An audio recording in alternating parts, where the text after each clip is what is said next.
In the last video, we talked about the differences between a snake and chess and how these differences makes creating a snake bot harder than a chess bot. So in this video, we're gonna create our first snake bot and we will see how it performs. So our first solution is called DQN or Deep Q network, which means that we use neural networks to predict some quality values. But what is quality? Quality means what is my profit in the long run. Okay, and let me give you an example. Imagine if this is a snake body and this is the snake head. Okay, and the food here is actually trapped in the snake body. So if I take the food, I'm gonna immediately die. Here, so here, my if I take this action, I'm gonna have a negative reward in the long run, in the future.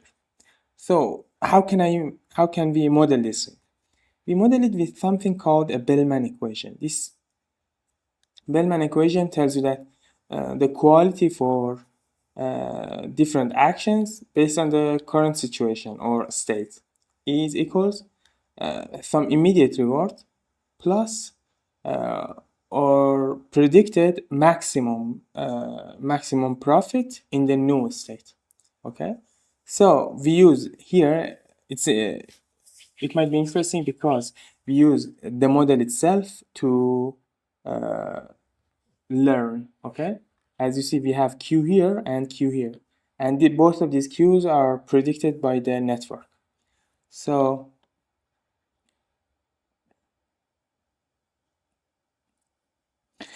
in our case, if we take the action, we have, for example, a +1 for eating the food and probably a very big number for future reward, right? For future predicted reward. So the total sum will probably be a very big negative number. So we won't take this action. And this gives our model intelligence. Okay, so how most of the models online do this is by extracting different game states, okay, different features from the game. For example, danger direction, movement direction, food direction, these kinds of stuff, and then they stack these features together, and then they pass it through their model, okay. So they can have a really small model with a very small input, but we can see here that the snake is actually knows that it should eat the food, but it doesn't move in a really intelligent way because like it's always moving in a straight line. It has a lot of like unnecessary moves as well, right? So we thought to ourselves, how can we improve on this model? Our first solution was to just why are we just doing all these different feature extraction? Let's just pass the whole grid to the model. Okay, so we pass the whole grid, which is in our case 24 by 32. We pass the whole grid to the network, but in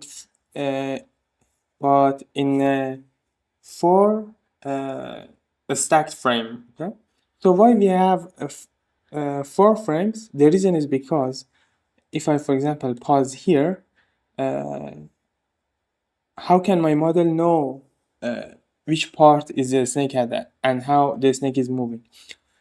To give this information to the snake, we stacked 4 consecutive frames, and then we passed those frames to the model. Okay, and this was the result. Here, as you see, the snake moves much more intelligently. It chooses the closest path to the food.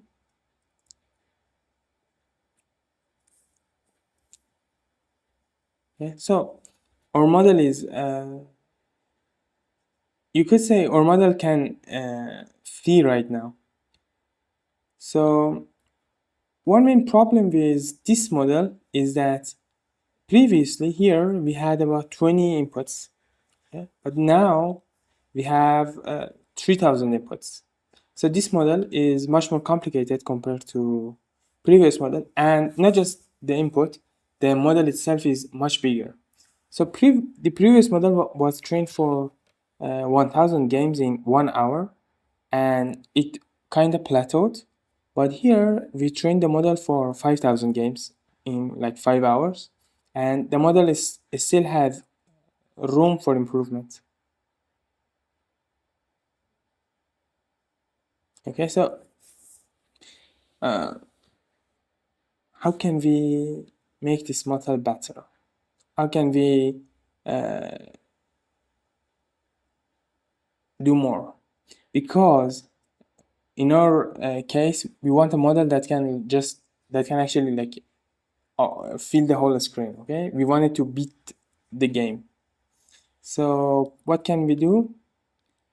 We can use a Hamiltonian cycle. So I'm not gonna go again through technical details. I'm just gonna explain the general idea. So the Hamiltonian cycle means a graph that starts from one node and then it circles through all the different nodes and then it returns to the original node. So in our snake game, a solution can be the if we can find the biggest snake possible that covers every cell, and then we just move on that snake. Okay. So if we do that, we can actually randomly eat the food, and in the end we can win the game.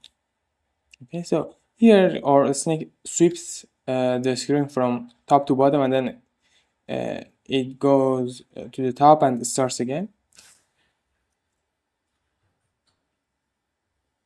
So I'm gonna make it a little bit faster. I'm gonna fast forward.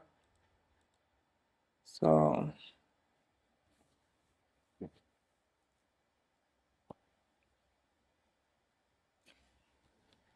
and eventually it's gonna win the game.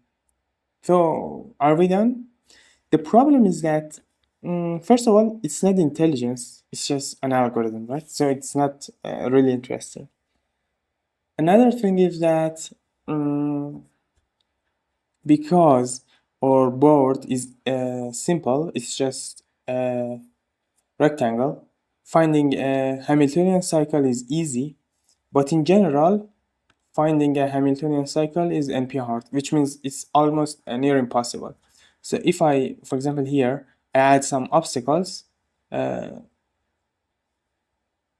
you cannot find the Hamiltonian cycle. Okay, so finding a Hamiltonian cycle is NP hard. It's impossible to find, and Hamiltonian cycle is the worst solution in our case because it's not optimal.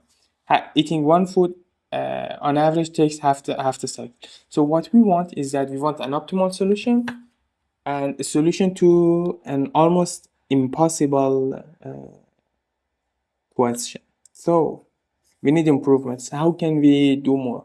So in the next video, we're gonna look at some recent papers and we try to implement those as well.